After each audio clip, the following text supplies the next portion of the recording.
So the question in summary is politicians hopping on the new media bandwagon, using long-form formats to describe their policies, their positions. And it's true, I think Australia is probably in the firing line next for that. I work in politics, so this is quite funny. I mean, apart from Alexandra, who has his own podcast and is great, I'm going to be honest with you, most of our politicians don't read the policies that they're promoting, and so cannot go on a long-form podcast and have any kind of semblance of sense.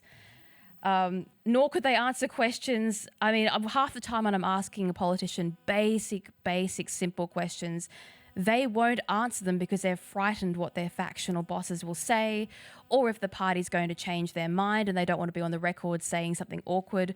So American politics allows long-form podcasts because they're not afraid of having an opinion. It's a completely different style of politics. If we're going to have that imported here, it's probably going to be for people like Alexandra and Senator Rennick, and there's a few. They tend to be they're not necessarily independent senators and speakers, but they're the fringe of the on the periphery of the edges of what's going on. You're not going to see Peter Dutton doing a long form podcast. You're certainly not going to see Albanese do one. He's not in the country for long enough to do it, for a start. So I get the dream, but it would require a far larger base of knowledge in our current political class. John Howard is brilliant. He still knows everything that's happened in the last 40-odd years in politics, which is frightening.